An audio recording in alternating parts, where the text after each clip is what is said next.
뭐라고 되어 있냐면 어떤 동호회 회원들에 대한 이야기죠.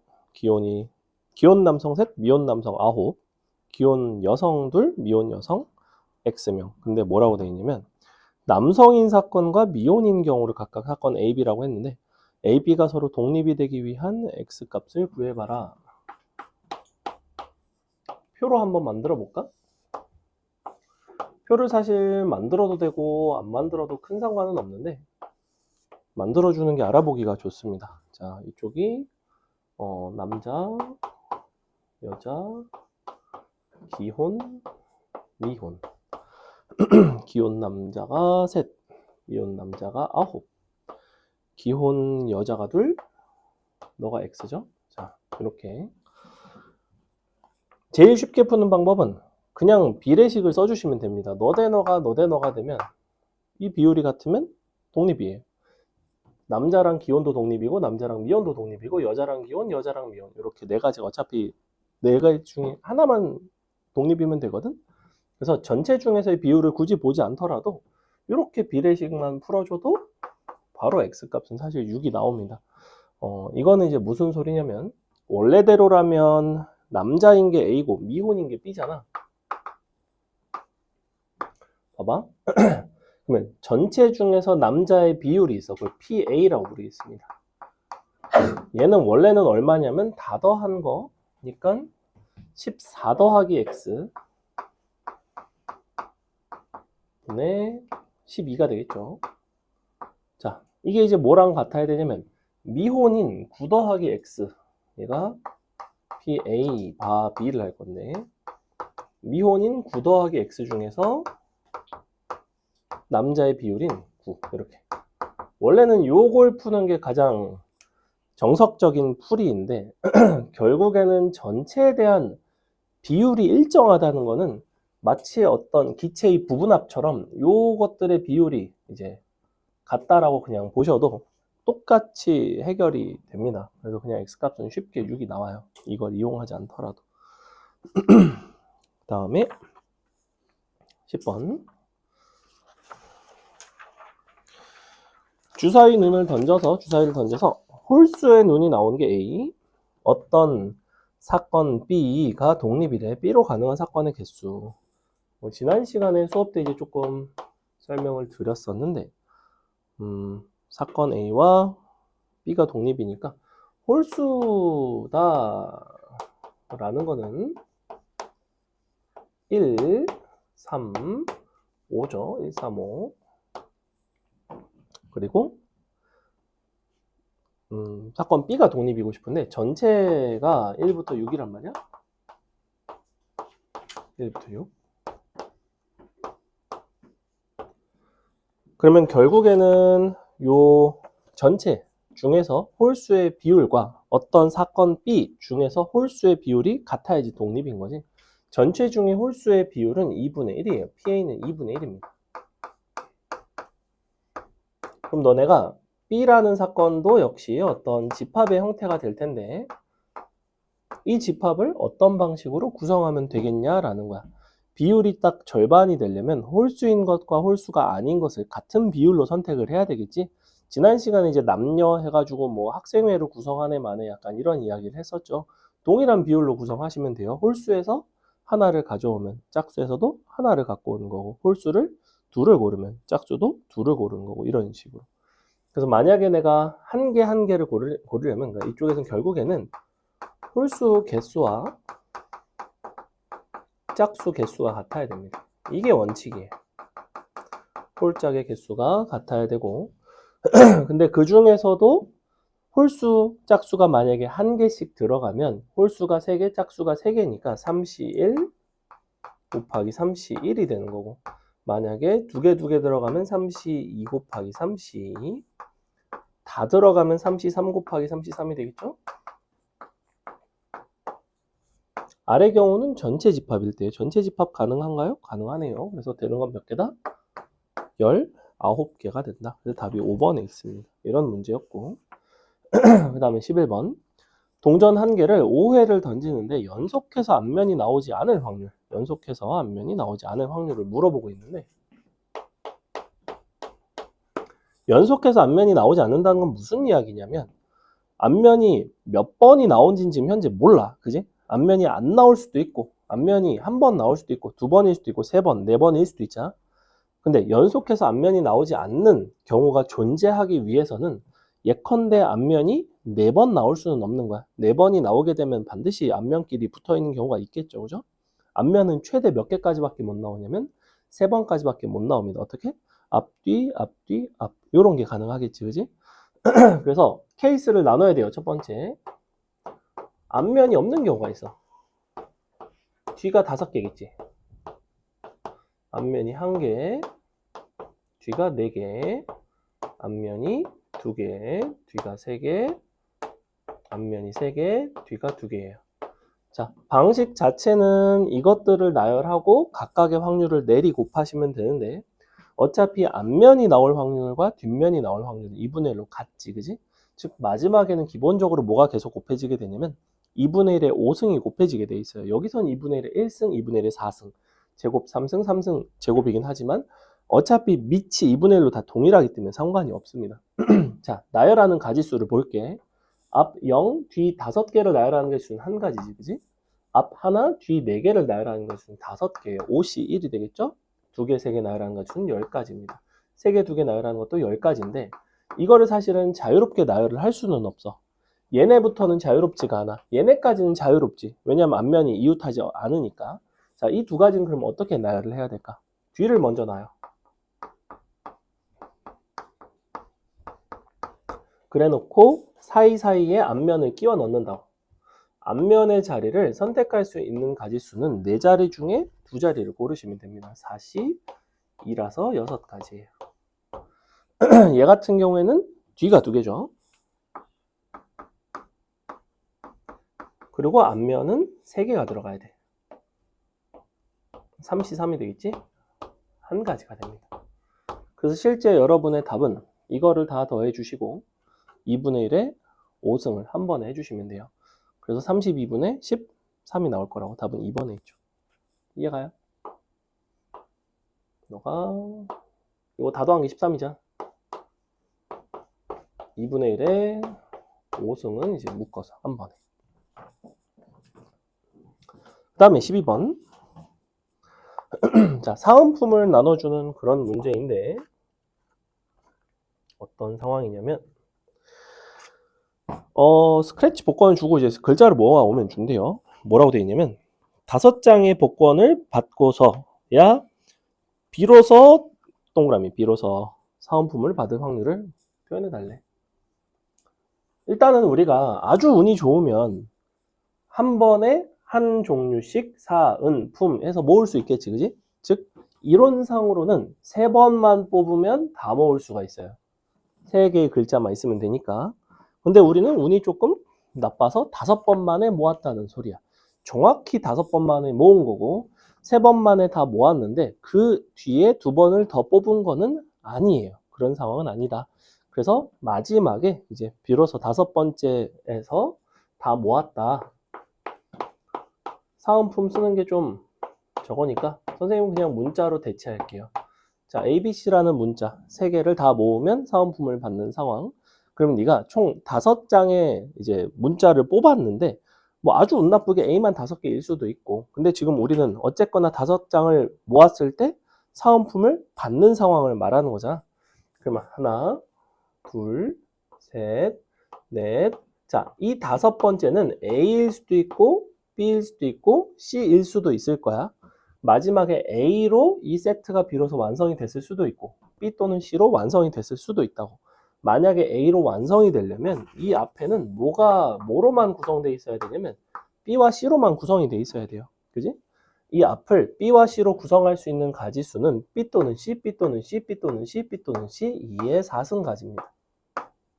그 중에서 B만 나오거나 C만 나오는 경우는 제외를 하셔야 앞에서 B와 C만 나왔는데 B 또는 C가 적어도 하나 이상 들어간 상황이겠지, 그지? 앞에선 계속 B, C만 받은 거야. 마지막에 5번째 A를 딱 받고 완성이 된 거죠. 그게 이와 같은 가지수예요. 몇 가지냐면 14가지죠. 그리고 A로 완성시켰을 수도 있고 B로 완성시켰을 수도 있고 C로 완성시켰을 수도 있으니 어차피 이만큼에 대해서 가지수는 다 앞에랑 똑같아요. A, B 가지고 마지막 C를 완성하거나 A, C 가지고 마지막 B를 완성하거나 그래서 곱하기 3을 해주시고 각각의 카드에 대한 확률이 3분의 1이잖아. 3분의 1에 총 5장 얻었죠? 5승. 이렇게 답은 그래서 이렇게 나와야 됩니다. 81분의 14가 나올 거예요. 95 나오나요? 그래서 넘어갑니다. 다음에 13번. 참고로 10번부터 14번은 조금 문제들이 어려워요. 뒤에 문제들은 이쪽 단원의 문제들이 좀 다소 어려운 편이라고 했죠. 조금 문제들이 어려울 수 있다. 그림과 같이 6개의 주머니 중 3개는 흰 공만, 2개는 검은 공만, 하나는 둘 다. 임의로 주머니를 2개를 먼저 골라. 그리고 주머니 속에 있는 공을 다 꺼내겠대. 꺼낸 공에 흰 공이 1개 이상 있을 때 밑줄. 흰 공이 1개 이상 있을 때. 그때 검은 공도 1개 이상 있을 확률. 조건부 보는 거지. 우리가 지금 주머니를 어떻게 고르냐에 따라서 꺼낸 공에 흰 공이 있을 수도 있고 없을 수도 있어. 그럼 흰 공이 있는 경우들을 보겠다는 거야. 흰 공이 있는 경우 중에서도 검은 공이 같이 있을 수도 있고 검은 공이 없을 수도 있어. 흰 공만 나왔을 수도 있으니까. 그래서 같이 있는 것들의 비율을 이제 보고 싶다라는 이야기야.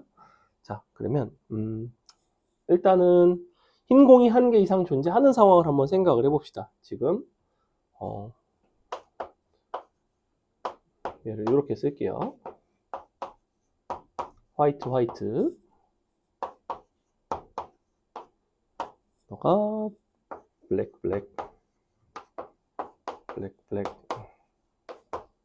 화이트 이런 식으로.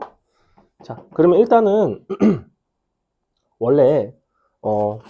원래는 조건부 확률이기 때문에 확률분의 확률이야, 그지? 근데 경우의 수분의 경우의 수로 하려고 해. 어차피 각각을 고르는 확률 자체가 동일하기 때문에 그냥 경우의 수분의 경우의 수로 해도 괜찮을 것 같아. 그럼 내가 여기서 2개의 주머니를 고르는데 흰 공이 1개 이상 선택되는 경우의 수는 일단 몇 가지지?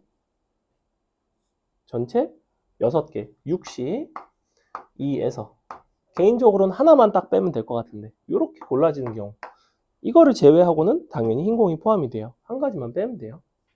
이렇게 됐죠? 자, 이게 지금 몇 가지냐면 14가지가 됩니다. 그 중에서 내가 공교롭게 검은색이 같이 뽑혀야 되는데 사실은 검은색이 같이 뽑히는 거를 세는 것보다는 흰색만 뽑히는 경우를 찾는 게 훨씬 쉬워요. 너네가 여기서 흰색만 뽑으려면 몇 가지야? 이 중에서만 뽑은 거니까 3시 2인 3가지라고. 자, 이 3시 2는 뭐에 해당하냐면 너네가 주머니를 2개를 골랐는데 흰 공이 하나 이상 있어. 근데 흰 공이 하나 이상 있을 뿐만 아니라 싹 다 흰 공이야. 그런 경우를 내가 세본 거야. 싹 다 흰 공이 아니면 흰 공도 있고 검은 공도 있다는 소리잖아. 그러니 이렇게 보는 게 낫지. 3가지야. 답은 뭐가 돼? 14분의 11 이런 문제라고. 사실은 어렵다고 하긴 했는데 어려운 문제 아니죠. 간단하죠. 그러니까 여사건을 여러분이 조금씩 쓰시면 여기서도 여사건 썼지? 사실은 요 안에서도 분자 구할 때도 여사건을 쓴 거예요. 14번까지. 자, 14번은 어려운 문제가 맞습니다. 자, 얘는 이제 어떻게 할 거냐면 좌표 평면의 원점 점 A가 있고 한 개의 동전을 사용해서 다음 시행을 했어. 한 번 던져서 X축의 양의 방향으로 1만큼, Y축의 양의 방향으로 1만큼 이렇게. 그래서 어쨌거나 XY축으로 막 움직이는 거죠. 자, 근데 반복해서 점 A의 X좌표 또는 Y좌표가 밑줄 처음으로 3이 되면 이 시행을 멈춘대. 그랬을 때 Y좌표가 처음으로 3이 되었을 때 A의 X좌표가 1일 확률을 구해봐라. 자, 그럼 직교 좌표 위에다가 한번 잡아볼게요.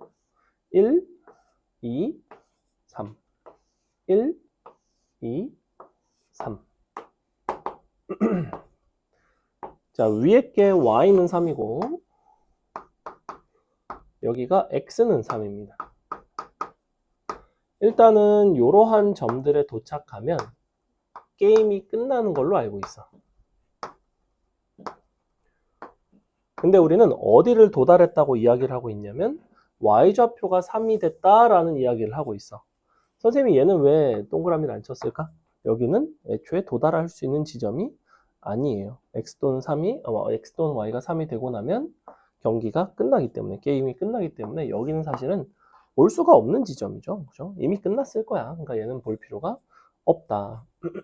사실은 얘는 필요가 없다. 자, 그럼 우리가 요 세 군데에 올 수 있는 상황은 위로 3번, 뭐 오른쪽 한 번, 뭐 위로 3번, 뭐 예컨대 여러 가지 방법이 있겠죠. 근데 그 중에서도 조금 중요한 거는 일단 봐봐. 여기에서 게임이 끝났을 확률은 얼마냐면 위로만 3번을 간 거야. 경로 자체는 한 가지지. 그 한 가지 경로에다가 위로 가기 위해선 우리는 뒷면이 나와야 돼요. 확률이 2분의 1에 3승이 곱해지게 돼 있다고.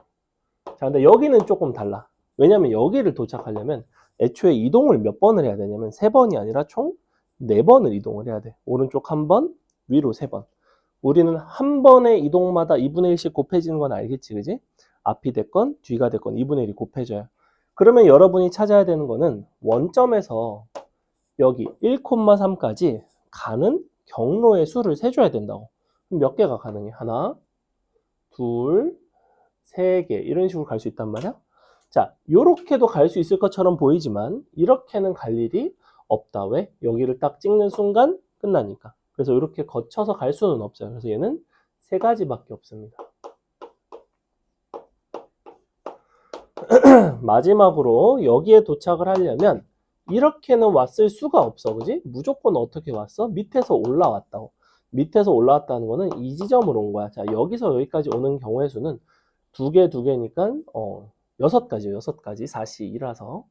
그러면 6가지에다가 이번에는 총 5번의 이동을 했으니 2분의 1에 5승을 해준다고. 자, 요거를 다 더해줍니다. 잘 봐. 13번에서는 선생님이 확률분의 확률로 풀었나요? 조건부를 구하는데? 아니죠. 확률분의 확률로 왜 안 풀었어? 각각의 경우의 수가 발생할 확률 자체가 서로 다 동일하기 때문에 분자 분모가 똑같이 뭐가 곱해져서 약분이 됐을 거라고. 근데 여기는 잘 보시면 조건부를 마지막에 구할 때 어떻게 하셔야 되냐면 너 더하기 너가 분모, 분자에는 x좌표가 1인 거. 그러니까 요거를 올릴 거야. 근데 보면 알겠지만 이쪽은 경로가 1개고 여기는 경로가 3개고 여기는 경로가 6개거든. 근데 이 하나의 경로, 3개의 경로, 6개의 경로마다 확률이 서로 같은 게 아니에요. 확률이 서로 같았으면 내가 뒷부분을 쓰지 않았을 거라고. 그럼 내가 1 더하기 3 더하기 6 분의 3 딱 썼을 거라고. 그냥 경우의 수분의 경우의 수로 썼을 거라고. 근데 확률을 쓸 수밖에 없는 이유는 확률이 다 다르잖아, 얘는. 여기서는 확률이 다르지 않다고. 봐봐. 내가 지금 아까 요거 지금 14개 있잖아. 이 14개가 원래는 뭐였냐면 62분의 14인 거야. 확률 자체로는. 이게 뭐냐면 요 6개 중에 2개를 고르는데 흰 공이 선택이 될 확률이야. 그 다음에 이 확률은 뭐냐면 6개 중에 2개를 고르는데 흰 공만 선택될 확률이야. 그럼 이제 이렇게 된다고. 3 나누기 6시. 그래 놓고 이거를 전체 1이라는 확률을 뺀 거라고 사실은. 이게 지금 조건부 확률을 확률분의 확률로 구하면 이렇게 푼다고 얘는. 근데 어차피 이걸 할 필요가 있겠냐는 거지. 이 부분이 필요가 없다고. 각각이 15분의 1의 확률로 뽑힌다는 건 알고 있다고. 각각의 순서상 입장에서. 근데 얘는 다르다고. 얘는 어쩔 수 없이 확률이 다 다르기 때문에 답은 너 더하기 너 분의 너 이런 식으로. 그래서 얘가 조금 더 어렵죠. 됐지? 이런 문제입니다. 선생님이 잘 생각해봤는데 네가 뭘 착각을 했냐면 선생님이 항상 수업 영상이 앞에 테스트고 그 다음에 과제 해설이에요. 그 다음이 개념 설명과 수업 진행이야. 거기까지 안 봤지 너. 끝까지 다 안 봤지 영상을. 그러니까 교재가 그게 아닌 것 같다고 얘기를 하는 거지. 이런 응? 그게 그래서 그래요. 보면 지금 테스트 해설부터 시작해서 그래. 시작부터 12번부터 하는 거 이상하잖아. 그래서 그래. 자, 잠깐만. 좀 이상하면 영상을 넘겨봤어야지.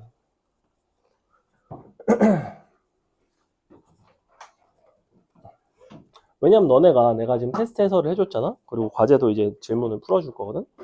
근데 예컨대 마지막 14번 같은 거를 집에 가서 곰곰이 생각해보니까 궁금해. 다시 아까 그게 왜 그랬지? 물론 그 정도로 열정을 가진 학생들은 극소수. 내가 경험상 한 50명에 1명 정도. 50명에 1명. 정말 적은 비율이죠. 근데 그런 아이들이 있다고. 진짜로 테스트 해설 마지막 게 너무 어려워가지고 특히 고3 수업은 좀 있어요. 고3은 문제들이 어려우니까 지금 사실 이 과정은 그렇게까지 문제가 어렵지 않으니까 잘 그런 일이 없는데 테스트 해설을 봤는데도 뭔 소리인지 모르겠어. 그래서 내 수업 영상을 다시 보는 경우가 있다고. 그래서 테스트 해설이랑 과제랑 그냥 다 촬영을 해주는 거라고. 어차피 결석이 없으면 사실 촬영할 이유가 없습니다. 결석이 없기 때문에. 근데. 자, 몇 개만 풀어보겠습니다. 29번. 그 다음에 44번. 46번. 49번. 54번. 자, 요거까지만 풀어볼게요. 요거 얼른 풀고 조금 쉬었다 이어서 하겠습니다. 자.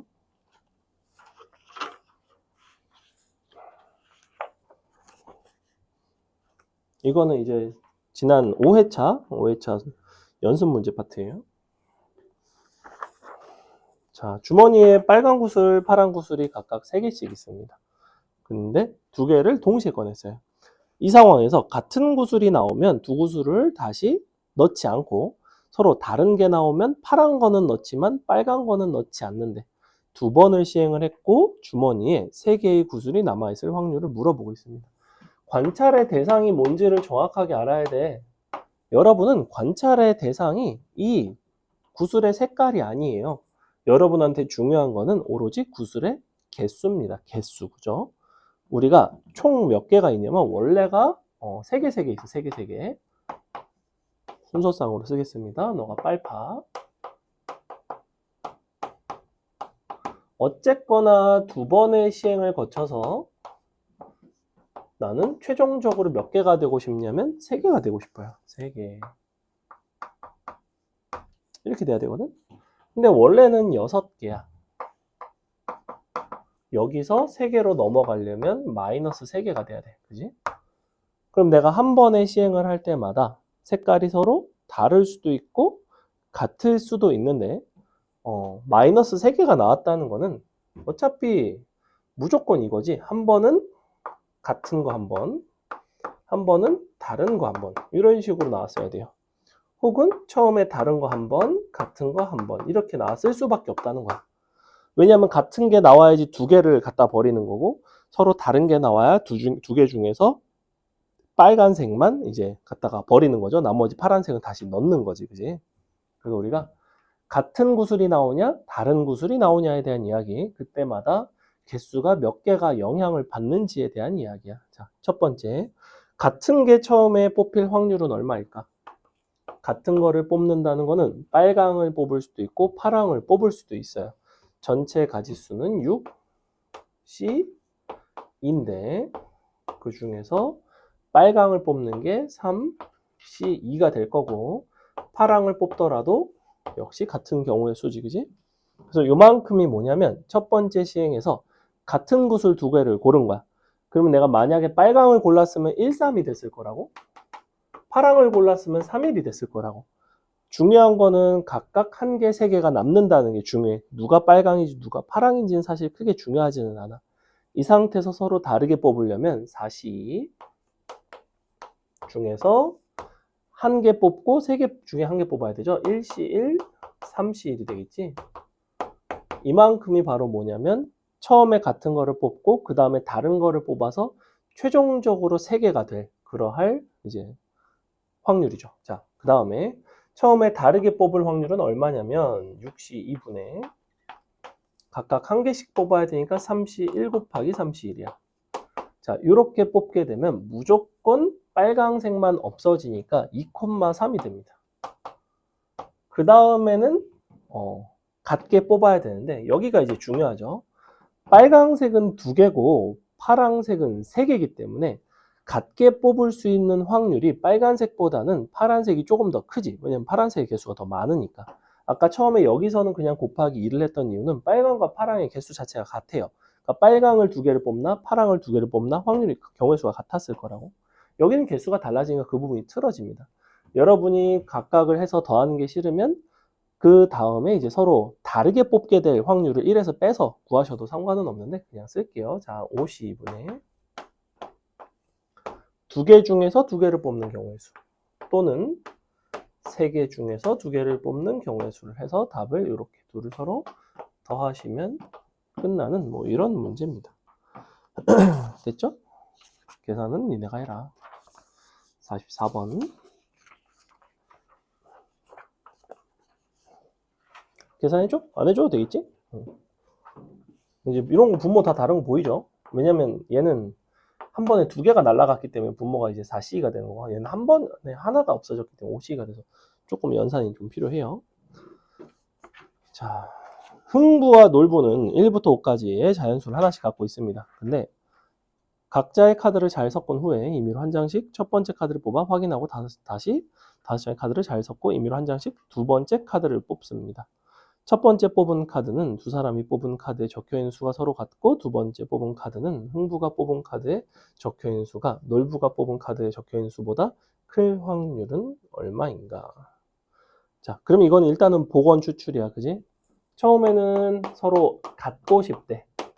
자, 그냥 A, B라고 부르겠습니다. 각각 1부터 5까지가 있어요. 처음에 같게 뽑을 확률은 얼마일까라고 생각을 해봤더니 어차피 서로 같을 수 있는 거는 11, 22, 땡땡땡, 아이고, 땡땡땡, 5, 5까지 순서상이 5개죠, 5개. 근데 원래 5 곱하기 5니까 확률 자체는 5분의 1입니다. 당연하겠지, 그치? 왜냐면 우리가 뭘 뽑아도 너랑 같은 게 나오려면 이쪽이 5분의 1이거든. 내가 A를 뽑았을 때 이 A가 이 중에 하나밖에 없으니까 5개 중에 하나가 된다고. 그래서 일단 A, B가 서로 같을 확률은 5분의 1이야. 그 다음 줄을 해결할 때 경우의 수의 대칭성을 사용하시면 굉장히 좋아요. 무슨 소리냐면 두 번째 시행을 했는데 우리가 다시 이제 카드를 섞어서 우리가 A, B가 서로 비교를 하게 되는데 흥부가 놀부보다 더 큰 카드를 뽑을 확률이죠. 숫자 자체가. 그러면 A가 B보다 클 확률이 있고 B가 A보다 클 확률이 있고 사실은 둘이 서로 같을 확률이 있어요. 경우의 수 입장에서도 뭐 경우의 수가 이렇게 되겠지. 근데 A, B가 가지고 있는 카드 덱이 서로 같잖아. 덱이 서로 다르면 당연히 승률이 달라지겠지. 근데 덱이 얘도 1부터 5, 얘도 1부터 5란 말이야. 그럼 얘가 이길 확률도 서로 같게 될 거라고. 기본적으로 승률이 50대 50이 나와야 돼. 비기는 걸 제외하면. 그지? 그럼 난 뭐만 빼주면 돼? A, B가 서로 같아지는 경우만 빼주면 된다고. 아까 A, B가 같은 게 얼마였어? 5분의 1이었지. 그럼 전체 확률에서 5분의 1을 빼면 5분의 4가 남는다고. 그럼 A가 이길 확률이 5분의 2, B가 이길 확률이 5분의 2, B길 확률이 5분의 1 이렇게 된다고. 왜냐면 공평한 게임이니까. 만약에 얘는 1부터 5고 얘가 1부터 6이면 이래야지 사실은 문제가 의미가 있지. 대칭성을 쓸 수가 없지. 그때는 노가다 해야 되지. 근데 덱이 서로 대칭인데 굳이 그렇게 할 필요가 없다는 거야. 곱하기 5분의 2. 답은 25분의 2가 나온다. 이런 문제입니다. 우리 중복 조합할 때 아마 경우의 수 대칭성 선생님이 살짝 설명했을 거예요. 둘이 서로 X보다 Y가 더 큰 의미 아닌 방정식 해의 개수 구할 때 X, Y가 서로 같은 거를 전체에서 빼가지고 2로 나눠가지고 풀었거든. 기억이 날지 모르겠다. 자, 어쨌거나 46번. 동전을 동시에 던졌고요. 앞면이 나오는 동전을 다시 모두 주머니에 넣는 시행을 하고 있대. 근데 첫 번째 시행에서 5개를 던졌고 앞면을 집어넣었고 남은 거를 다시 또 던져서 앞면이 나오면 넣었는데 두 번째 시행을 한 후 몇 줄? 모든 동전이 주머니에 들어있을 확률. 자, 두 번째 시행을 한 후지. 즉 처음에 모두 다 앞면이 나온 건 되는 거야, 안 되는 거야? 안 되지 않을까? 두 번의 시행을 해야 되니까. 그지? 어쨌거나 두 번째 시행을 한 후인 거잖아. 아닌가? 조금 약간 해석하기 애매하다. 여기에 비로소가 있었으면 이제 이게 맞는데 아까 우리 왜 사은품 5장의 쿠폰을 받았을 때 비로소 탔다고 그랬잖아. 근데 그거는 이제 5번째 딱 타야 되거든. 얘도 두 번의 시행을 했을 때 딱 모든 동전이 들어가는 건지 아니면 첫 번째 다 들어가도 그냥 두 번째 시행했을 때 다 들어간 걸로 간주를 하겠다는 거지.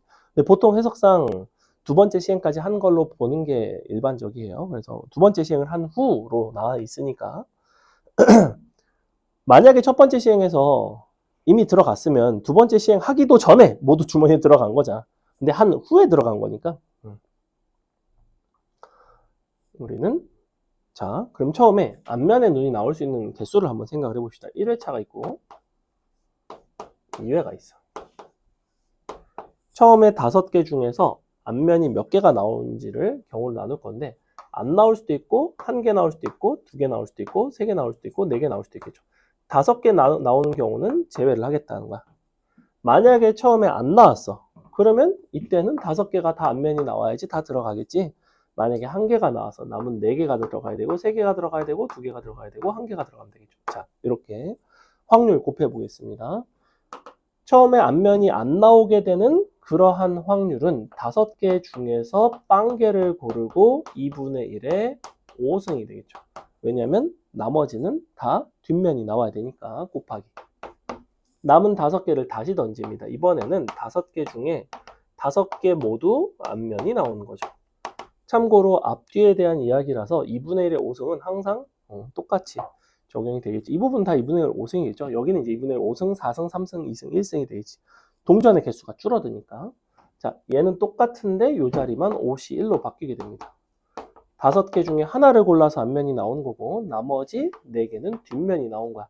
그래서 원래대로 쓴다면 2분의 1의 1승, 2분의 1의 4승 이렇게 써야 되는 게 맞지만 어차피 밑이 같으니까 역시 2분의 1의 5승이 된다. 밑에 거부터는 그냥 쓸게요. 5시 2에 2분의 1의 5승, 5시 3, 5시 4.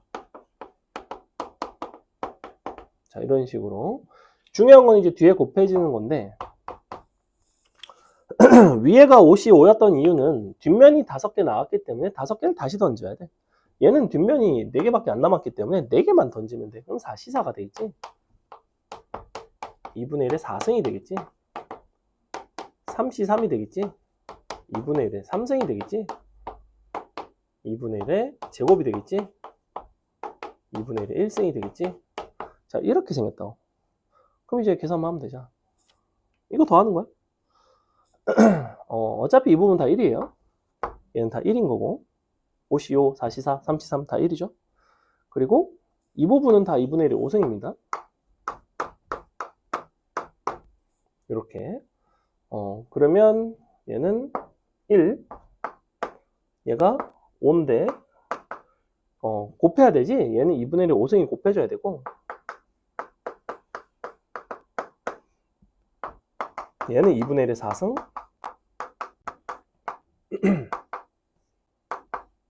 2분의 1의 3승 다시 2분의 1의 제곱 5인가? 2분의 1의 1승까지.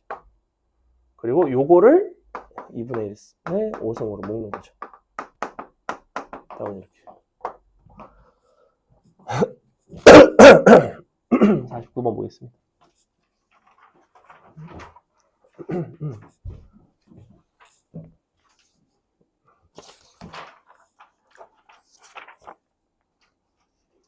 갑이 1개의 주사위를 던져 나오는 눈의 수만큼 1개의 동전을 던졌을 때 동전의 앞면이 4번 나올 확률을 구해봐라. 자, 일단은 주사위를 던졌어. 만약에 갑이 주사위 눈이 1이 나왔어. 그럼 내가 동전을 한 번 던지겠지. 한 번을 던져서 앞면이 4번 나오기는 조금 어렵겠지. 기본적으로 주사위의 눈은 몇 번 이상이 나와야 되겠어, 당연히? 얼마 이상이 나와야 되겠어? 4 이상이 나와야 되겠죠. 그래서 주사위의 눈이 4가 나올 수 있고 5가 나올 수 있고 6이 나올 수 있어요. 이렇게 세 가지입니다. 어차피 4, 5, 6이 나올 확률은 각각 6분의 1이야. 그지? 각각 6분의 1인데 그때 이제 앞면이 4번 나오는 거야. 앞면이 여긴 4개, 너도 4개, 너도 4개인 거야. 자, 일단은 주사위 눈이 4가 나올 확률이 6분의 1. 이때는 4번을 시행을 해요. 그래서 4번 중에 4번이 앞면인 거야. 얘는 좀 달라. 6분의 1은 건 똑같지만 시행한 횟수가 5번 중에 4번인 거고 맨날 앞뒤는 그냥 2분의 1을 거듭적으로만 쓰면 되죠. 얘는 이번 6번 중에 4번이고 6승인 거죠. 이렇게. 시행한 횟수가 4, 5, 6이니까. 더하시면 돼요. 마지막 54번.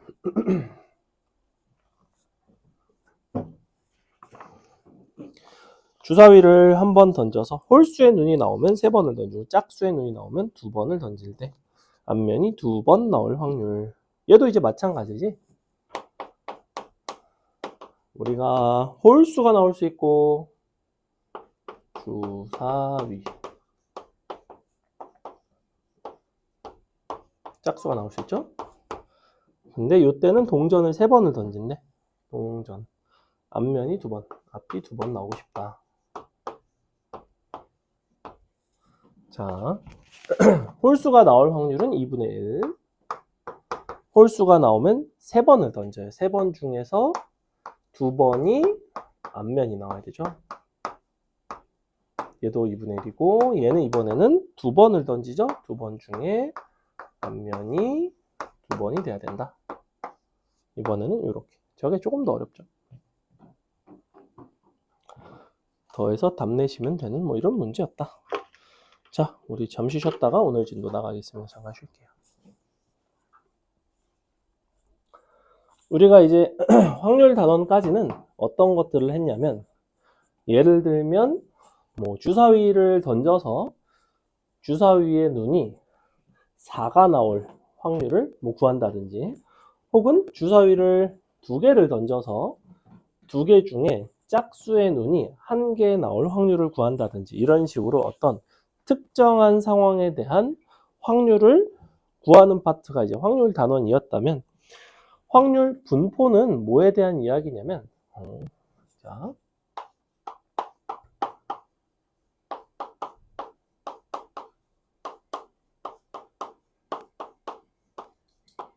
예를 한번 들어볼게요. 우리가 주사위를 2개를 던져요. 던져서 3의 배수 할까? 3의 배수가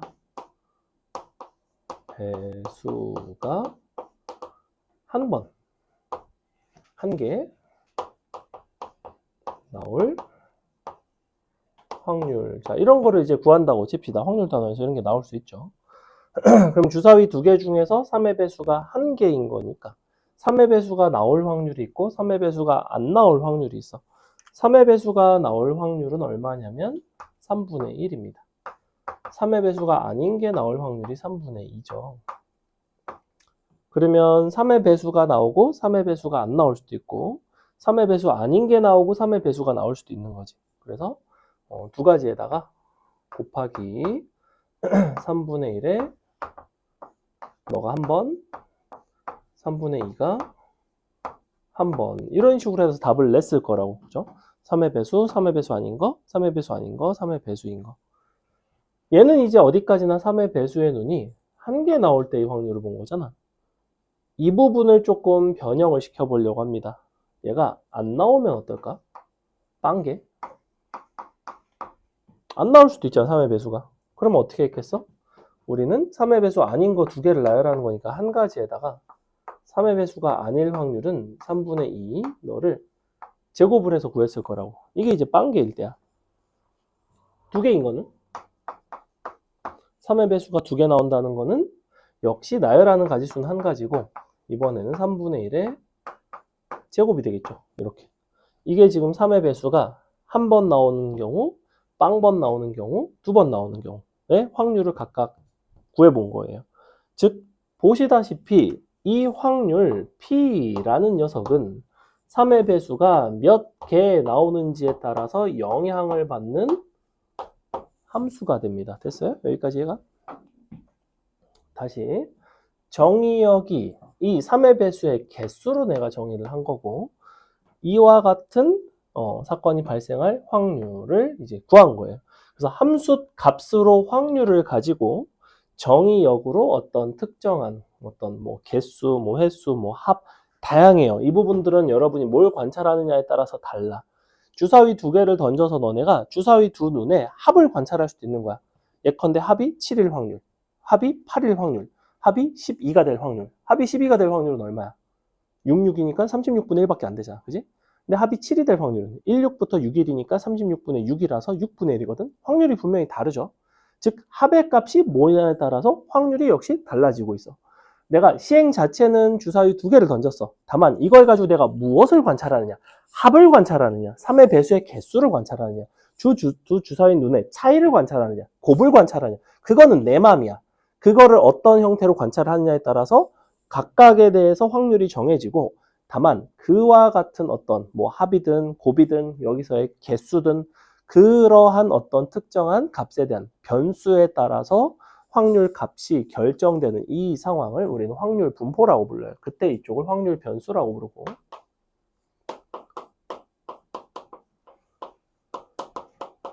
보통은 이거를 라지 X로 표현을 합니다. 확률 변수는 대문자를 쓰는 경향이 있어. 라지 X, 라지 Y, 나중에 가면 라지 Z 뭐 이런 식으로 표현하거든. 우리가 보통 일반적인 함수는 스몰 xyz를 x를 보통 쓰는 편이잖아. 정의역에 이제 넣는 거에다가 통계 파트에서는 확률 변수를 라지 x로 이제 표현하는 경향이 있어요. 자, 그랬을 때 그에 대응되는 함수 p 얘를 이제 p x는 x 이런 식으로 표현합니다. 자, 이거는 확률 변수가 어떠한 특정한 값을 가질 때라는 걸 표현을 하겠다는 거야. 예컨대 여기서 한 개 나올 확률은 p 라지 x는 1 이렇게 된다고. 라지 x는 이 변수의 이름인 거고 그 값은 1인 거지, 그지? 한 개일 때니까. 그래서 요게 지금 px는 1인 거고 요게 px가 0인 거고 요게 px가 2인 거야. 자, 상식적으로 이거를 다 합을 하게 되면 얼마가 나오겠니? 확률을 다 더하면 전체 확률 1이 나오겠지. 왜 그럴까? 어차피 너네가 시행을 했을 때 3의 배수가 나올 수 있는 건 총 2번에 시행을 했으면 안 나오거나 1개 나오거나 2개 나오는 거니까 갖다 내리 더하면 확률 전체 합인 1이 나올 수밖에 없어요. 그래서 확률 분포의 첫 번째 특징은 확률 합이 1이 된다. 이거는 여사건의 확률 같은 그 앞에서 했던 그런 개념과 일맥상통한다. 그래서 이쪽은 용어가 굉장히 중요한데 누가 확률 변수인지를 좀 아셔야 돼요. 문제에서 확률 변수를 지정을 해주는 경우가 대부분이야. 근데 너네가 경우에 따라서는 직접 확률 변수를 정의를 해야 될 때도 있어. 당연히 그쪽이 좀 더 어려운 문제겠죠.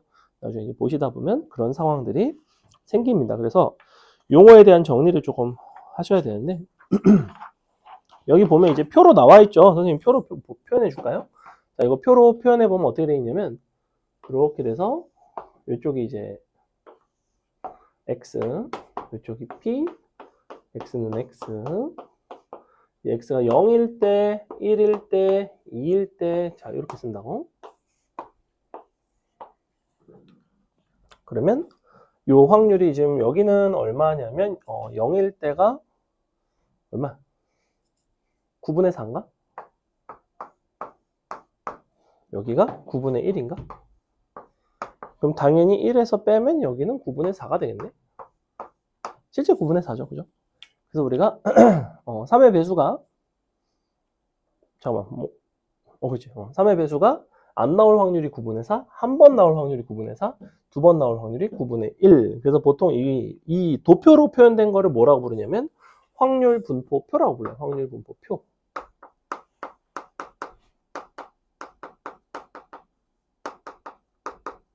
그리고 이때 우리가 이 위에 나와 있는 x, 이 값들 있죠? 확률 변수와 이 확률 간의 이 관계를 함수로 표현한 이 녀석 있지? 얘를 뭐라고 부르냐면 확률 질량 함수라고 불러요. 가운데 있는 질량은 사실 무시해도 되고 그냥 확률 함수라고. 확률 함수. 내가 x에다 갖다 넣으면 확률이 나오는 함수인 거야, 그냥. 이거를 너네가 함수로 직접 무슨 x에 대한 식으로 표현하고 하게 되는 경우도 있어. x에 대한 식으로 표현하게 되는 경우도 있는데 꼭 식으로 표현을 안 해도 돼. 그냥 이렇게 생겼어. 사실 표현할 수 있지. 이거 어떻게 하면 돼? 자, 얘가 2, 1, 1이 나온 이유는 전체 두 가지 경우에서 3의 배수가 나온 개수를 고른 거야. 이 자리가 x가 되겠죠.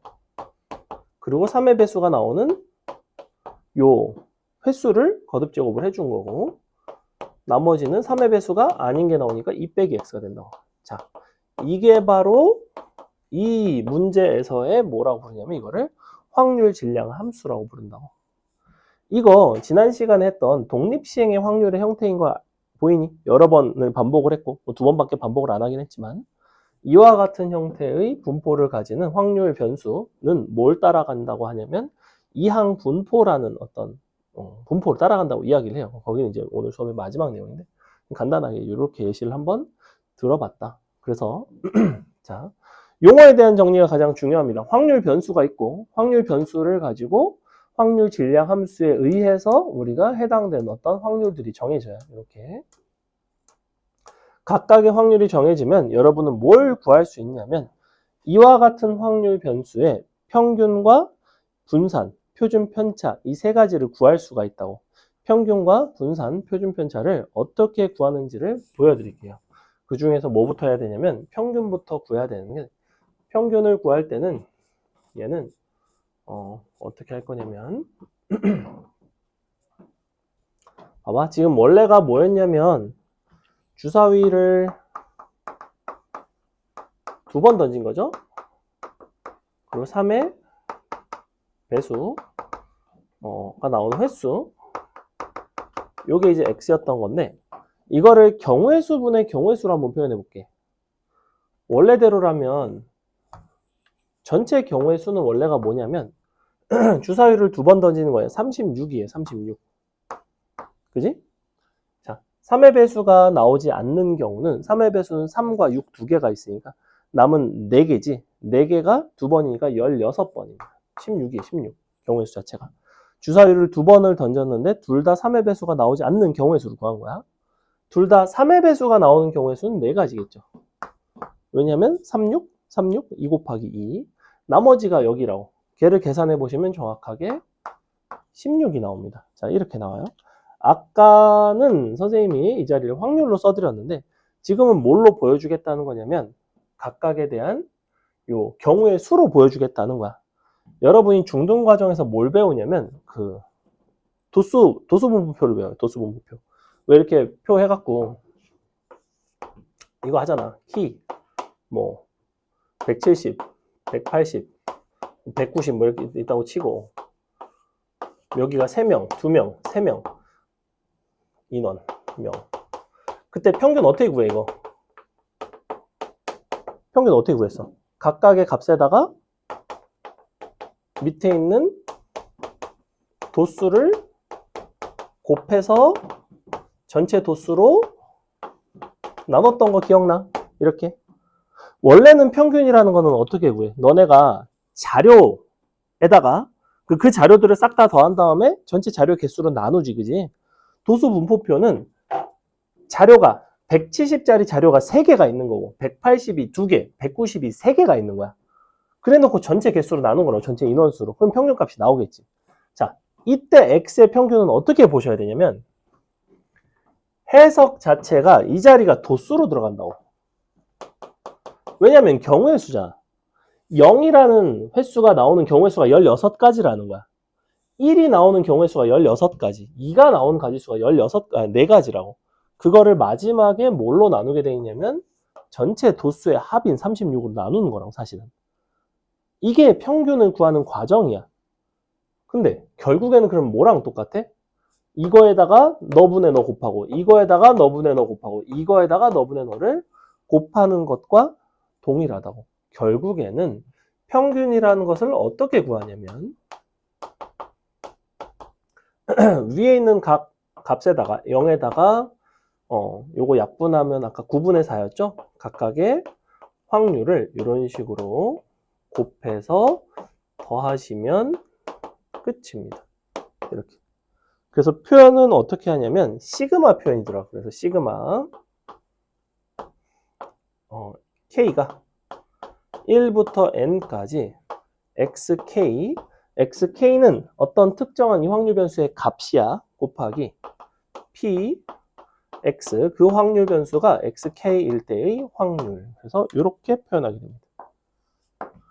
이 자리는 확률 변수의 값이고 확률 변수의 값.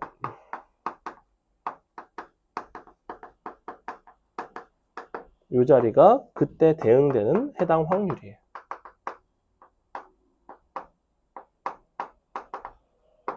그래서 결국 여러분이 뭔가의 평균을 구하고 싶으면 각각의 값에 그 확률끼리 그냥 그 값이 나타나게 되는 확률을 내리 곱해서 서로 더하기만 하면 된다. 그래서 시그마 개념이다. 이 정도를 알고 계시면 됩니다. 평균은 그리고 표기 자체를 뭐라고도 표기를 하냐면 원래는 이렇게 표기해요. 2의 x 이렇게. 거기 보시면 이제 2는 뭐의 약자냐면 요 원래 아마 에스티메이션의 약자일 텐데 기대값이죠. 기대값. 여기서 mean value라고 해서 소문자 m으로도 표현을 합니다. 그래서 이렇게 표현할 때도 있고 이렇게 표현하기도 한다. 근데 이제 m이라고 표현을 하면 좀 애매한 게 뭐냐면 확률 변수는 여러 개가 있을 수 있어. x도 있고 y도 있고 z도 있고 여러 개가 있을 수 있거든. 평균도 여러 개가 있을 수 있지. 그러면 m1, m2, m3 이런 식으로 불러야 되기 때문에 m이라고 부르는 것보다는 이렇게 쓰는 경우가 좀 더 일반적이고 요때는 확률 변수가 문제에서 하나밖에 없을 때 그럼 그냥 m이라고 써도 상관이 없다. 평균은 이렇게 구하면 돼. 자, 간단하게 설명은 해드렸고 너네가 평균을 구할 수 있으면 된다고. 어떻게 하면 되겠어? 표를 작성하고 각각에다가 위아래 졸라 곱해서 더하면 끝. 평균을 구한 거야. 이게 끝이야. 통계는 그냥 외우시면 돼요. 뭐 대단하게 심지어 나중에 뒷부분 통계적 추정까지 이해를 못해. 너네가 설명을 해줄 수 있는 방법이 없어. 왜냐면 그냥 이렇게 됨이 알려져 있다. 이런 부분들이 되게 많아요. 통계 파트는. 이게 이렇게 다른 걸 알려져 있다. 그럼 그냥 사실은 교과서에서 닥치고 외우세요. 약간 이렇게 좀 순하게 풀어서 쓴 거라고. 그래서 외우셔야 돼요. 외우셔야 돼요. 그래서 평균은 어떻게 한다? 위아래 열심히 곱해서 더한다. 끝. 자, 평균은 구하기가 굉장히 쉬워요. 자, 두 번째. 우리가 뭘 할 거냐면 평균 다음에 배우는 게 중등 과정에서도 뭘 배우냐면 분산이라는 걸 배워요. 분산. 분산에다 루트 씌운 표준 편차까지. 그지? 이것을 우리가 뭐라고 부르냐면 분산, 표준 편차를 부르는 말은 산포도라고 부르면 산포도. 흩어져 있는 정도. 산포도라는 단어를 볼 때마다 선생님은 신포도가 떠올라요. 약간 그 여우가 저 보면서 저 포도는 실 거야. 약간 이게 자꾸 머릿속에 잊혀지지 않습니다. 산포도라는 걸 보고 나서 항상 신포도밖에 생각이 안 나요. 자, 어쨌거나 산포도는 뭐냐면 흩어져 있는 정도인데 그래서 뭘 가지고 구하냐면 편차라는 걸 이용해서 구한다고. 자, 일단 편차는 뭐지? 자료의 편차. 우리가 각각의 값에서 평균을 뺀 값이에요. 됐죠? 예를 들면 뭐 전체 우리 반 평균이 60점이야. 근데 내 점수가 70점이야. 그러면 나의 점수의 편차는 10점인 거야. 플러스 10점. 근데 내가 만약에 50점이야. 그럼 편차가 10점이 아니라 나는 마이너스 10점이에요. 기본적으로 편차의 합은 항상 0이 될 수밖에 없어. 왜냐면 평균값을 뺀 거기 때문에 누군가는 평균보다 잘 받고 누군가는 평균보다 못 받기 때문에 싹 다 더하면 정확히 0이 될 수밖에 없지. 그지? 구조상. 그래서 편차의 평균이라는 거는 존재할 수가 없어. 물론 존재하지. 편차의 평균은 0이야. 근데 편차가 아무리 많이 흩어져 있어도 어차피 다 더하면 0이기 때문에 실질적으로 흩어진 정도를 관찰하기는 좀 불편해. 그래서 우리는 무슨 수를 썼냐면 이게 플러스 10점이든 마이너스 10점이든 평균으로부터 10만큼 떨어져 있다. 떨어져 있는 건 똑같다. 라고 생각을 하고 그 부분을 제곱을 해서 양수로 바꾼 거예요. 그 편차를 다 제곱을 해버렸어. 편차를 제곱을 해서 평균을 냈더니 이제 뭔가 흩어져 있는 정도를 판단할 수 있는 척도인 분산이라는 게 나온다고. 그래서 분산의 정확한 사전적인 정의는 뭐냐면 편차 제곱의 평균입니다. 거의 다 써 있어. 편차 제곱의 평균이에요. 근데 잘 보시면 선생님이 지금 방금 여기서 평균을 구하는 방법을 알려줬지. 근데 편차 제곱이라는 것도 어차피 어떤 값에 불과해. 그 편차 제곱이라는 걸 내가 편의상 이름을 그냥 y라고 붙여버리면 그럼 그냥 편차 제곱 평균 구할 수가 있다고. 여기다 갖다 넣으면. 자, 무슨 소리냐? 봐봐. 얘가 지금 얼마였냐면 9분의 4고 9분의 4고 9분의 1이었거든. 이거 혹시 싹 다 더하면 얼마 나오니? 위아래 곱해서 더하면 4 더하기니까 6이니까 9분의 6 나와서 3분의 2 나오지. 3분의 2. 3분의 2가 나와요. 그래서 평균값 자체가 3분의 2야. 그럼 너네가 평균을 구했고 x값을 아니까 여기서 뭘 구할 수 있냐면 사실은 편차를 구할 수가 있어. 자, 편차를 구하는 게 중요한 게 아니라 분산을 구하고 싶으면 누굴 구해야 되냐면 편차의 제곱을 구해줘야 된다고. 그러니까 너네가 0에서 3분의 2 빼고 제곱한다고. 9분의 4 되겠지. 너에서 빼고 제곱한다고. 9분의 1 되겠지. 여기서 빼고 제곱하시면 9분의 16 되나요? 이렇게 될 거라고. 맞아? 맞게 한 거 맞아? 제곱 슉슉 2니까 3, 6 맞죠? 이렇게 생겼어. 지금 내가 구한 건 뭐야? 편차 제곱들을 구했어. 편차 제곱을 구하고 나서 이 편차 제곱이라는 자료에 평균을 구하고 싶다. 이러한 편차 제곱이 나올 확률 자체가 얼마야? x가 0일 때의 확률이 너를 따라가겠지. 왜냐면 x가 0이라서 편차 제곱이 이게 나온 거거든. 그러니까 당연히 너랑 곱하고 너랑 곱하고 너랑 곱해서 합을 낸 게 바로 분산이에요. 자, 우리가 평균을 구하는 방법은 각각의 값에 해당 값이 나오게 될 확률을 곱하는 해서 더하는 방식이야. 근데 분산이라는 것의 정의가 편차 제곱의 평균이다 보니까 각각의 편차 제곱의 값이 나오게 될 확률을 각각의 편차 제곱에 내리 곱해서 서로 더해주기만 하면 된다고. 그래서 여기서 뭐 만약에 너네 보고 분산을 구하라고 하면 답이 얼마가 되냐면 위아래 샥샥샥 곱하면 81분의로 통일할 수 있죠? 16 더하기 4 더하기 16이니까 36 나오네요. 이렇게 나오겠지. 맞아? 16, 4. 그지? 36. 약분하시면 슉슉 9분의 4 나오네요. 자, 이렇게 나오거든? 그래서 이거의 분산을 구하면 9분의 4야. 이거에다 루트를 취한 게 표준 편차입니다. 자, 그래서 너는 이렇게 쓰고 너의 표준 편차는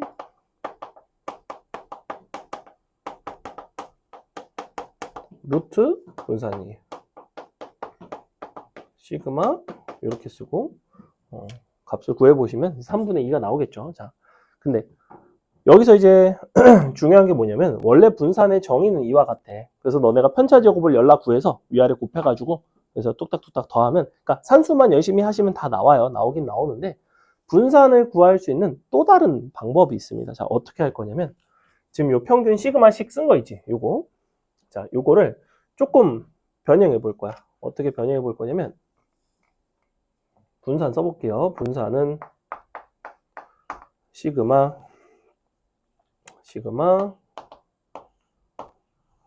k가 1부터 n까지. 자, 이 자리에 x가 k가 들어가는 게 아니야. 뭐가 들어가야 되냐면 xk에서 평균을 뺀 편차의 제곱에 이게 곱해줘야 된다고. 자, 여기까지 괜찮죠? 이 상태에서 이거를 제곱을 전개해서 싹 다 풀어볼 거야. 자, 무슨 소리냐? 이건 이제 시그마 연산에 대한 이해도 조금 필요하고 해요. 그래서 xk의 제곱 빼기 2 m xk 더하기 m 제곱 p. 자, 이렇게 되겠지. 전개합니다. 시그마는 어차피 다 따로따로 할 수 있어. 그럼 이제 어떻게 나오냐면 1부터 n까지 xk제곱 너랑 빼기. 잘 보시면 요 평균이라는 값은 어차피 정해진 값이에요. 뭔지 모를 뿐. 그래서 2m 밖으로 꺼내주고 시그마 1부터 n까지 xk p x는 k xk. 자, 요게 남고 마지막에 더하기 m제곱 시그마 아우 귀찮아 p x는 xk. 자, 다 됐습니다. 잘 보세요. 일단 야, 이게 뭐의 정의였냐면 평균의 정의여서 기억나? 이 부분이 평균이야. 얘가. 그러니까 얘가 뭐가 되냐면 그냥 m이 된다고. 이렇게. 그러니까 얘가 뭐라고 써도 되냐면 마이너스 2m 제곱이 된다고 사실은. 그 다음에 이게 뭘까? 이거는 확률이라는 거를 1부터 n까지 싹 다 더하겠다는 건데 당연히 정의상 1이 되지. 우리가 확률합은 1이라 그랬으니까. 그럼 얘가 1이면 얘는 그냥 m제곱이지. 얘가 m이면 얘는 마이너스 2m 제곱이지. 그럼 니니 합쳐지면 뭐가 돼? 마이너스 m제곱만 남죠. 자, 이거를 뭐라고 부르냐면 xk제곱 너의 평균이죠. 왜냐면 확률을 곱해서 시그마를 했으니까. 그래서 이거를 제곱의 평균이라고 부른다. 이렇게 표현해요. 2의 x제곱 빼기 평균이 아까 2의 x였죠. 2의 x의 제곱. 자, 이렇게 쓴다. 이거는 이제 시그마 성질 가지고 증명을 해드린 거예요. 자, 저 정도 증명은 여러분이 기억을 현재로서는 안 하셔도 되지만 나중에 이제 서술형 같은 걸 푸시려면 알고 계시는 편이 좋습니다. 그래서 보세요. 지금은 그냥 공식만 외운다. 이해가 약간 덜 됐다? 상관없다. 외우면 장땡이다. 자, 뭐라고 외우냐면 얘가 제곱의 평균이거든?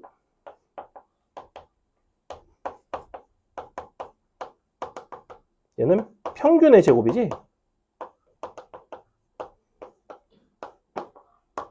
그래서 누구나 이거를 다 어떻게 가르치냐면 제평평제 이렇게 가르친다고. 이렇게 외운다고. 제평평제 이렇게 외우시면 제곱의 평균에서 평균의 제곱을 빼는구나. 이게 꼭 중요한 게 애들이 하나는 제곱의 평균이 하나가 평균의 제곱인 건 알아. 근데 이거에서 이걸 빼는 건지 이거에서 이걸 빼는 게 헷갈릴 수가 있다고. 제곱의 평균에서 평균의 제곱을 빼셔야 돼요. 항상. 왜냐면 자료를 제곱하면 자료 제곱되면서 얘 값이 다 0보다 크나 같아지겠지. 그치? 그래서 기본적으로 제곱의 평균이 평균의 제곱보다 항상 크게 됩니다. 항상. 너를 한 게 너보다는 항상 커요. 그래서 제평평제 이렇게 기억을 해줍니다. 자, 그럼 다시 봐. 원래 분사는 편차 제곱 평균을 구할 수 있다고 했지. 그래서 내가 어떻게 구했어? 평균 구하고 평균에서 편차 구하고 편차에서 제곱해서 편차 제곱 구하고 편차 제곱 위아래 싹 다 곱해서 분산을 구했어. 근데 저게 가능하다고. 제곱의 평균에서 평균의 제곱을 빼는 게 가능하다고. 그럼 봐. 다시. 그럼 뭐가 필요하냐면 x제곱이 필요한 거지. 자, 이렇게 되겠지. 그러면 위아래를 싹 곱해. 위아래를 싹 곱해서 더한 걸 뭐라고 부르냐면 제곱의 평균이라고 부른다고. 그럼 얼마? 4, 9분의 8이지? 그지? 이게 제곱의 평균 빼기 평균의 제곱. 얼마나? 어때? 같지? 자, 제곱의 평균과 평균의 제곱을 뺀 값도 분산이고 편차 제곱의 합을 가지고 너네가 이제 편차 제곱의 평균을 가지고 너네가 분산을 구해도 똑같이 9분의 4가 나왔어. 여러분이 동일한 값을 둘 이상의 방식으로 구할 수 있는 상황에서는 반드시 둘 중에서 더 나은 방향을 택하셔야 됩니다. 항상. 그러면 어느 것이 더 나은 방법인지를 알아야 된다고. 참고로 여러분이 분산을 구하는데 애들이 제평평제를 딱 배우지? 그 순간 무지성으로 제평평제로만 분산을 구하는 경향이 있어. 왜냐면 이게 좀 더 멋져 보이거든. 왠 그럴싸하거든. 막 위에 졸라 곱해서 하기 싫거든. 근데 경우에 따라서는 편차 제곱의 평균을 가지고 풀어주시는 게 훨씬 수월할 때도 있습니다. 잘 보세요. 선생님이 확률 분포표 다른 거 하나 예를 들어볼게. 그냥 이렇게 막 풀어준다고.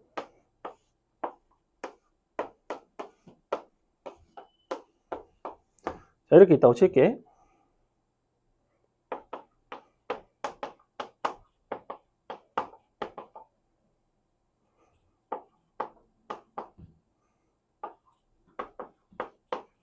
자, 뭐 이렇게 있다고 칩시다.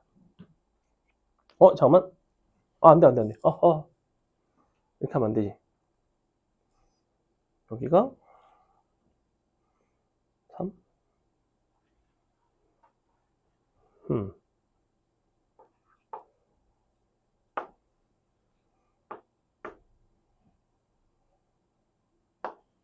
이렇게 합시다. 그럼 맞나? 맞네. 자, 이렇게 해볼게요. 이렇게. 여기서 너네가 이제 확률을 구해서 아니, 평균을 구해서 이제 너의 분산을 구하는 게 이제 목적이라고 생각을 해봅시다. 분산을 구해야 돼. 그럼 원래대로라면 어떻게 하셔야 되냐면 위아래 이제 다 곱해서 먼저 평균을 구하겠죠. 평균을 구한 다음에 각각을 제곱한 거에다 또 위아래 곱해가지고 제곱의 평균을 구해. 그 다음에 제곱의 평균에서 평균의 제곱을 빼. 이렇게 가는 게 이제 제평평제를 사용한 방식인데 선생님이 지금 위에 간격은 일정하고 밑에 확률 구조가 너에 대해서 대칭적으로 존재하는 거 보이니? 너네가 봐봐. 도수분포표야. 도수분포표. 잘 봐. 60점, 65점, 70점, 75점, 80점이 있어. 근데 도수분포표 그려봤더니 이렇게 생겼어. 그럼 너네가 이거 평균 계산하고 있는 사람이 어디 있어? 이반 평균 몇 점이야? 몇 점이야? 이 새끼가 평균 아니겠어? 왜냐면 편차들이 대칭적으로 존재하니까 어차피 너에 대해서 값이 같으니 네가 정 가운데 중간값이자 평균값이자 대표값이자 뭐 그렇겠지, 그지? 이게 평균이라고. 이게 딱 이거야. 봐봐. 확률 구조가 어때? 너를 기준으로. 대칭이지. 간격이 어때? 일정하지. 그러니까 얘는 사실 평균이 5가 나온다고. 물론 이거는 조금 관찰력이 필요해요. 자, 확률 구조가 대칭적으로 존재하고 위의 간격이 일정한. 사실은 도소분포표로 너네가 그려보면 제일 명확해. 그려보면 확률 구조가 이제 대칭, 꼭 여기가 75 아니어도 되잖아. 여기 비어있어도 되잖아. 심지어 이렇게. 그지? 얘가 60, 65, 75, 80 이렇게 돼 있어도 너는 무슨 생각을 하겠어? 아, 너에 대해서 대칭이네 이렇게 생각을 한다고. 구조 자체가. 이거만 볼 수 있으면 돼. 어쨌거나 평균이 5가 나왔어. 자, 평균이 5가 나오고 나면 각각 제곱해서 위아래다가 더해가지고 제곱의 평균을 구해서 재평평제를 할 바에는 사실은 편차 제곱을 여러분이 써주시는 편이 훨씬 좋아요. 왜냐면 평균이 5라는 거는 넌 편차의 제곱이 0이지. 얘는 2 차이 나니까 4지. 너는 4 차이 나니까 16이지. 4고 16이지. 이렇게 되겠지. 이렇게 생겼다고. 그 다음에 이제 어쩔 수 없어. 위아래 곱해가지고 더해야 되는데 어차피 님이 곱한 거나 님이 곱한 거 같고 님이 곱한 거 같고 그러니까 4 더하기 48인데 52 2배 하면 104 나누기 10. 자, 이만큼이 뭐가 나오냐면 분산이 끝. 된다. 제곱의 평균에서 평균의 제곱 빼는 것보다 이게 훨씬 낫죠. 자, 이게 나은 이유는 뭘까? 우리가 편차 제곱의 평균으로 직접 분산을 구하기가 더 유리한 상황은 언제일 것 같아? 보니까 얘는 어땠어? 얘는 편차 제곱이 어때? 좀 숫자가 안 예쁘죠? 왜 안 예쁘지? 이 평균이 여기는 막 9분의 몇이 나왔으니까 이래서 빼니까. 근데 얘는 어때? 평균이 딱 5가 나왔어. 근데 5에서 5 빼면 0이야. 이런 거에서도 빼도 괜찮아. 아, 일반적으로 분산을 내가 분산의 정의인 편차 제곱의 평균의 방식으로 구하기 용이한 상황은 주로 언제냐면 편차 제곱의 형태가 요게 간단할 때. 편차 제곱이 간단하면 이 방식을 사용하시는 게 훨씬 좋아요. 경우에 따라서 편차가 더럽게 나올 때가 있어. 그러면 무조건 재평평제로 가시는 게 좋습니다. 분산에선 이걸 반드시 하셔야 돼요. 됐지? 내신에서는 원래 연산이 되게 중요하거든. 너네가 분산을 단순하게 구할 수 있고 없고도 중요하지만 좀 쉽고 간결하게 구하는지도 상당히 메리트가 있다고. 됐지? 넘어갑니다. 자, 여기까지가 기본적인 평균과 분산, 표준, 편차에 대한 이야기예요. 두 가지만 더 하면 끝인데 오늘 수업 내용이 조금 많습니다. 이항분포까지 조금 설명을 해야 돼서 이항분포가 원래 어려운데 이항분포는 아주 간단하게만 설명을 할 거고 개념 설명을 ax 플러스 b까지만 설명하고 잠시 쉬었다가 문제 풀고 이항분포는 마지막에 설명하겠습니다. 자, 뭐에 대한 이야기를 할 거냐면 ax 플러스 b 꼴의 평균, 분산, 표준 편차에 대한 이야기를 하려고 합니다. 자, 근데 굉장히 간단해요. 봐봐. ax 플러스 b라는 새로운 확률 변수 y를 정의를 하겠다는 거야.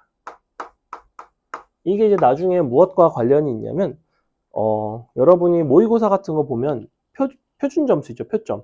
표점이 이제 표준화라는 과정을 거쳐서 새롭게 탄생한 여러분의 점수인 건데 그게 이제 그 과목에 대한 평균 점수랑 해가지고 이제 변환이 되는 거거든.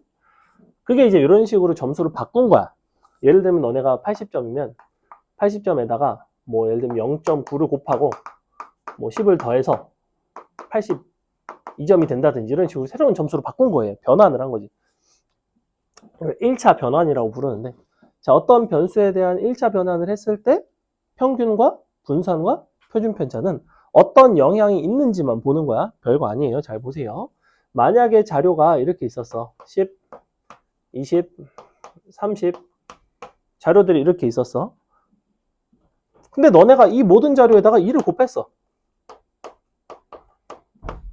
그러면 상식적으로 평균값은 어떻게 되겠어? 당연히 평균도 2배가 되겠지. 모든 자료를 2배를 했는데 이거는 뭐 전혀 어렵지 않죠? 그 다음에 만약에 모든 값에다가 1씩 더했어. 그럼 어떻게 돼? 평균값도 정확히 1씩 커지겠죠? 그래서 너는 그냥 이렇게 쓴다고. 아, 너는 실수배에다가 평균 그냥 곱해주고 B를 더해주는구나. 이렇게 쓴다고 그냥. 그래서 X가 그냥 바로 그냥 이렇게 나오는 것처럼 생겼다고. 자, 근데 분산이 좀 달라요. 잘 봐. 지금 분산이라는 건 자료가 흩어진 정도라고 그랬어. 점수가 10, 20, 30인 거랑 11, 21, 31인 거랑 이 점수들이 흩어진 정도는 어때? 똑같이 10점씩 흩어져 있잖아. 그러니까 뭐가 더해지고 빼지는 거는 아무런 영향이 없다고. 아무런 영향이 없어요. 어쨌거나 변수와 함수에 대한 이야기잖아. 우리가 x 대신에 x 플러스 b가 들어간다는 거는 평행이동의 개념이에요. 평행이동이 된다고 해서 그래프 모양이 바뀌겠어? 그렇지는 않다고. 그래프 모양이 바뀌지 않는다는 거는 흩어져 있는 정도도 바뀌지 않는다는 이야기예요. 그래서 요거는 그대로입니다. 자, 이거는 어때? 모든 자료의 2배가 곱해졌어. 그러면 10이었던 거는 20으로 갔고 20은 40으로 갔고 30은 60으로 갔지. 흩어져 있는 정도가 2배가 아니라 편차가 2배가 된 거지. 편차가 2배가 된다는 거는 분산은 편차의 제곱의 평균이야. 그러니 흩어져 있는 정도인 분산 입장에서는 A 제곱배가 된다고 이렇게. 왜냐하면 편차 제곱의 평균이기 때문에. 됐어? 자, 2배가 되면 편차는 2배가 돼. 하지만 편차 제곱은 4배가 된다고. 3배가 되면 편차 제곱은 9배가 된다고. 그래서 분산은 9배가 된다고. B는 필요 있다? 얘는 필요가 없다. 이거 외우시면 끝. 얘는 뭐? 절대값 A, V, 아니지? 시그마 X가 됩니다. 절대값이 여기 굳이 들어간 이유는 뭘까? 표준 편차라는 건 항상 양의 제곱근이에요. 표준 편차는 항상 양수가 나와야 돼. 근데 너네가 앞에 A가 실수배를 곱한 거기 때문에 A는 꼭 2 같은 게 곱해지는 게 아니야. 점수에 너네가 마이너스 3을 곱할 수도 있는 거야. 어쨌건 실수가 나오긴 하니까. 그래서 이 부분만 절대값이 들어간다. 뭐 절대값 때문에 대단히 문제가 되는 경우는 잘 없습니다. 됐죠? 보통 A, B가 거의 A는 특히나 거의 양수를 주기는 해. 음수가 나오는 경우가 극히 드물어요. 뭐 있긴 하지만. 그래서 요렇게 요거 가지고 이제 평균, 분산, 표준 편차 구하는 문제들이 나옵니다. 이제 잠시 이어서 우리 좀 쉬셨다가 문제를 1번부터 풀어 나가겠습니다.